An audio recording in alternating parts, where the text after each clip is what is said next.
Thank you, Chancellor. Kia ora koutou, tēnā koutou e noho nei, tēnā koutou, tēnā tātou. Congratulations, graduates, on all of your wonderful achievements. And congratulations to whānau and friends who are celebrating with you today, either here in person or from afar. A special shout out to those who have overcome adversity to be here today. You know who you are. Those who are the first in your family to graduate with a university degree, and to our PhD graduates who have received the university's highest degree today. And to my wife Linda and eldest daughter Ali. Graduates, you are now part of only 6.7% of the population of the world who have a university education. That figure, 6.7%, has an interesting tourism parallel that is very important to the future of the industry in Aotearoa. Since the late 1970s, the global airline industry has successfully recruited 100 million frequent flyers. Yet it is estimated that only 6 or 7% of the global human population has ever flown in an aeroplane. Most of the growth in global tourism in recent decades has been driven by increasing air travel demand in the most wealthy societies. The uneven distribution of air travel consumption also arises within those societies. In the US and the UK, for example, 70% of all flights are consumed by only 15% of the population. In a world threatened by climate change, the injustices of air travel have become glaring. Those who fly a lot contribute disproportionately to climate change, which most impacts the most vulnerable who never fly. Flight shame should therefore come as no surprise. Something has to change, and tourism destinations will be challenged to respond. Of course, this was all prior to the COVID pandemic, and we know that COVID has changed everything. You are the COVID generation of graduates. Well done. You've had to be very adaptable. In fact, COVID has forced upon us change that, in many cases, we knew was necessary and overdue. So why did we wait for a crisis? My first word of encouragement is to be an agent of positive change every day. Use your education to challenge the status quo. Don't wait for a crisis. It's hard to talk about tourism to this audience at this time. Prior to COVID, graduation was a point in time when many students headed off overseas to take on the world. By denying us all, the pandemic has reminded us just how important travel and tourism is to us. It's in our DNA, quite literally. Unfortunately, tourism can be a destructive force. We have probably all seen tourism at its worst in different places, but tourism can also be a very powerful, positive force. It allows us to seek out distant horizons. Tourism at its best is about connecting with people and place, allowing us to develop deep connections and understandings. In 1989, Linda and I graduated and headed off on an OE. After working in the UK through the summer of 1990, we headed off with our backpacks to explore the continent, where we eventually made our way to Chanakale and then across the straits to Gallipoli. It is really difficult to imagine what the Anzacs faced on the morning of the 25th of April 1915 until you've stood on the beach at Anzac Cove. We scrambled up through the gullies and the trenches, and we stood on the ridge at Chinook Bear, where we could see the Dardanelles in the far distance. When we walked in the Hill 60 and Lone Pine cemeteries, it soon dawned on us that many of the ages engraved on the headstones were our age, 22 years. Many were younger. To this day, particularly on Anzac Day, those experiences remind us to count our blessings. So my second word of advice is to count your blessings every day. 12 years later, in 2002, I visited Antarctica to observe tourism operations in the Ross Sea region.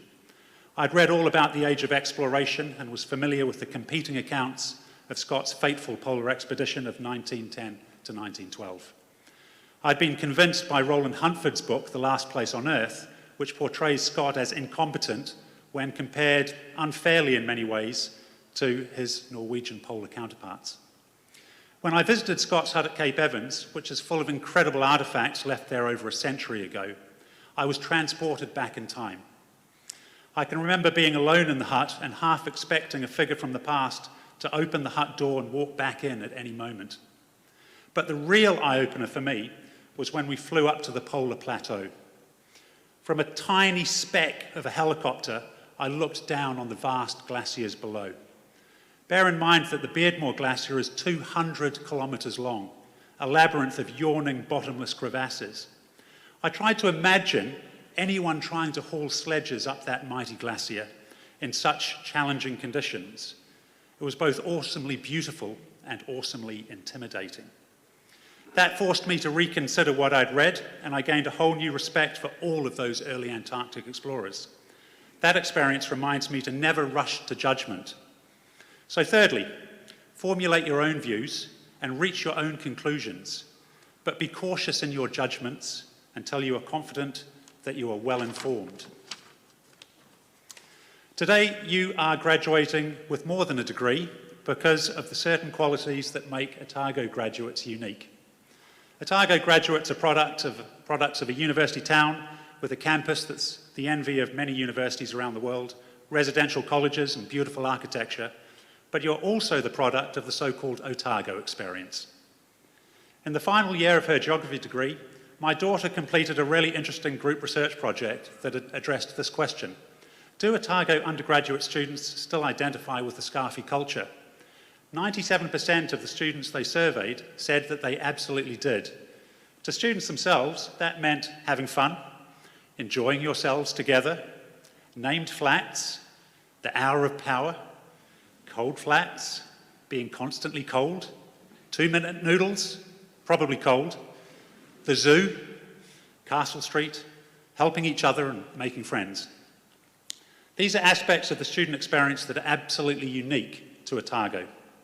For me, the two last of these points strike a particular chord. I've worked at Otago with many students who have gone on to impressive careers.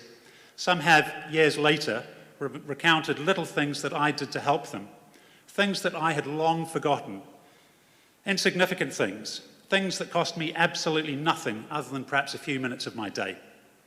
I can say in all honesty, hand on heart, that the highlights of my career at Otago have been celebrating the successes of students who I worked with and may have helped a little bit along the way.